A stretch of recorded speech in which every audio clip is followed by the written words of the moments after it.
वन्दे ब्रह्मपुराधिपं श्रीसहजानन्दं च मूलाक्षरम् श्रेयस्कारणसद्गुणैकनिलयम् श्रीप्रागजिह्वावत ब्रह्मोपासनधारकं गुरुहरिं यज्ञं तथा योगिनं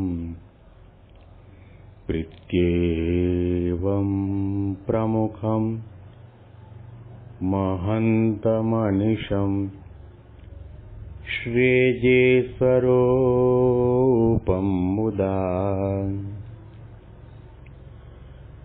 મહિમાનો મહિમા પ્રવચન માળામાં આજે 18મી સપ્ટેમ્બર 2025 ગુરુવારના દિવસે તમામ સંતો હરિભક્તોને મારા સાષ્ટાંગ પ્રણામ. જય સ્વામિનારાયણ. હેપી વચનામૃત દ્વિશતાબ્દી મહોત્સવ. હેપી પ્રમુખ સ્વામી મહારાજ શતાબ્દી મહોત્સવ. ગઢડા અંત્ય 26મા વચનામૃતમાં શ્રીજી મહારાજ પોતાને જે સ્વભાવ,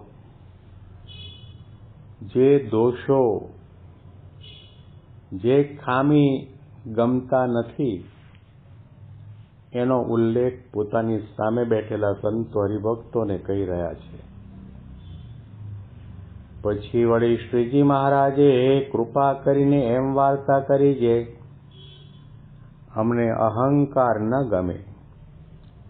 તે અહંકાર ભક્તિપણાનો હોય, ત્યાગપણાનો હોય, વૈરાગ્યપણાનો હોય, બ્રહ્મપણાનો હોય, સમજણનો હોય, વર્તમાન પાડ્યાનો હોય, એ રીતનો જે અહંકાર તે અમને ન ગમે.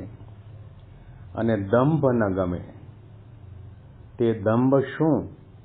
તો પોતાના હૃદયમાં ભગવાનનો નિશ્ચય, ભક્તિ અને ધર્મ તે થોડા હોય અને બીજા આગળ પોતાની મોટે વધારા સારું ઉપરથી તો તેને બહુ જણાવે તે ન ગમે.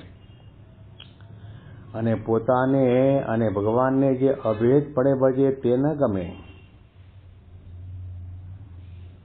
અહંકાર કોઈ રીતનો મહારાજને ગમતો નથી.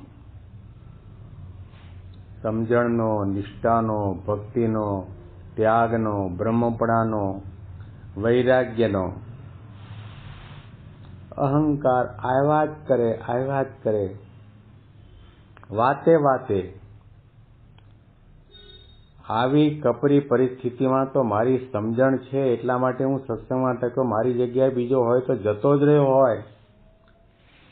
આવી પ્રકારે પોતાની સમજણનો કે ઉપાસના ભક્તિ કે ભક્તપણાનો અહંકાર લાવતો હોય તો મહારાજથી અમને ગમતો નથી.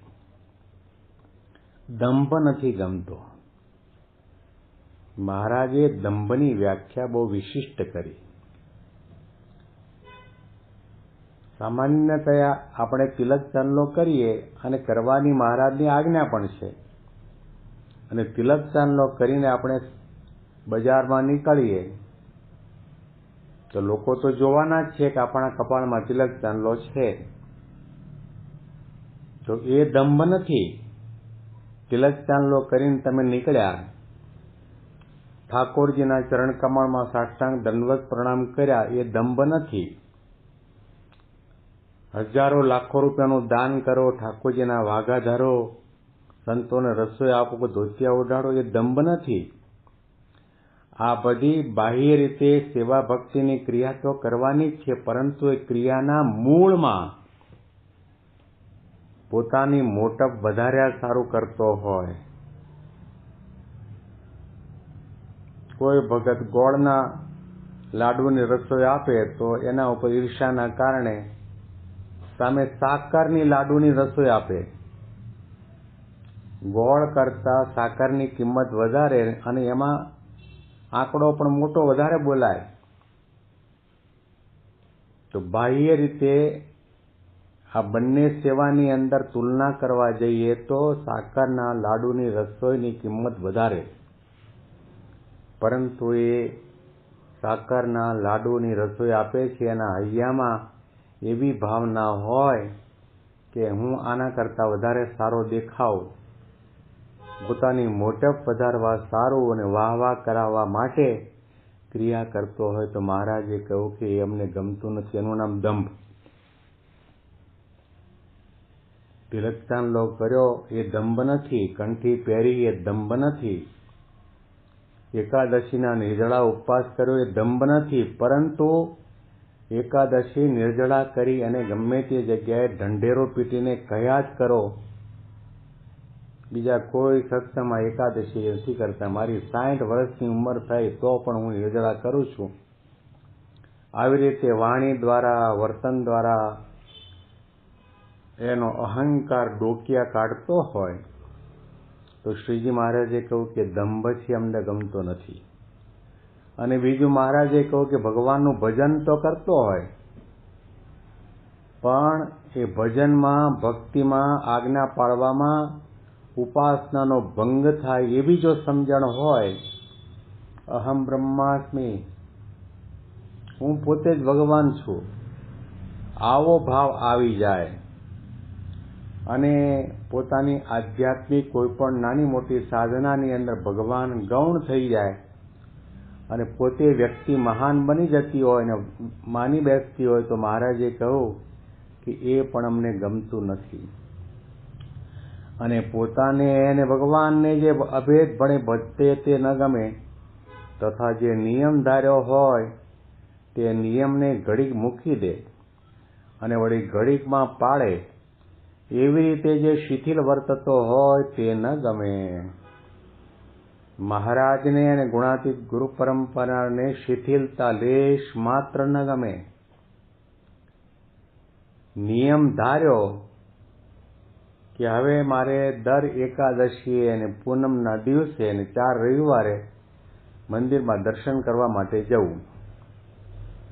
એ થોડો વખત પાળે, વરસાદ આવે, ઠંડી આવે, કે નાના મોટા દેશકાળ આવે, વ્યવહારિક પરિસ્થિતિ નબળી થાય અને નિયમને મૂકી દે, મંદિરમાં કે સત્સંગમાં આવતો જ બંધ થઈ જાય, તો મહારાજે કહ્યું કે એવી પ્રકારે શિથિલ રહેતો હોય એ અમને ગમતું નથી. જે કંઈ સંકલ્પ કર્યો એમાં આરપાર નીકળવાની શુરવીરતા જેનામાં હોય, અડગતા હોય, એના ઉપર ભગવાનનો રાજીપો થાય છે. મહારાજના સમયમાં રમૂજી પ્રસંગો હરિભક્તોની સાથે બહુ બનતા અને એમાં બ્રહ્માનંદ સ્વામી ને સુરો ખાચર ને બધા મહારાજની સખા ભાવે ભક્તિ કરવાવાળા સંતો ભક્તો એટલે જાણી જોઈને એવું ટીખળ ઊભું કરે કે સભાની અંદર હાસ્યનું મોજું ફરી વળે. ચાતુર્માસ ચાલતો હતો અને તે વખતે મહારાજે સૌને ચાતુર્માસના નિયમ આપ્યા અને કહ્યું, સુરા બાપુને કહ્યું, સુરા ખાચર તમે કયો નિયમ લેશો? અને ઉત્સાહમાં સુરા બાપુ બોલ્યા, મહારાજ હવે હું 4 મહિના છે ને ચોખાનું બનાવેલું કંઈ પણ નહીં ખાવ, ચોખા નહીં ખાવ.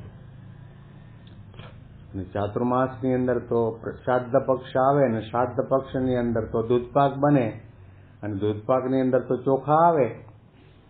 સંગતમાં જમવા માટે બેઠા અને કઢાયેલો દૂધપાક પીરસવાની શરૂઆત થઈ. સુરા ખાચરે વિચાર કર્યો, સારું આ ચોખા ન ખાવાનો નિયમ લીધો પણ આમાં તો ચોખા છે. પછી એણે ઊભા થઈને જાહેરાત કરી કે અત્યાર સુધી ચોખા ન ખાવાનો નિયમ લીધો તો, પણ હવે આપણે થોડી બદલી કરીએ, કાલથી ઘઉં ન ખાવા, ચોખા ખાવા વાંધો નહીં. અને 2 તાંસળી ભરીને દૂધપાક થપથપાવી ગયા. વળી પાછી થોડા સમય પછી શીરાની રસોઈ હતી, લહલહતો શીરો પીરસતા હતો. એ પીરસાવાની શરૂઆત થઈને સુગંધીમાન શીરો હતો, એમાં બદામ, પિસ્તા અને કેસર બધું નાખેલું હતું.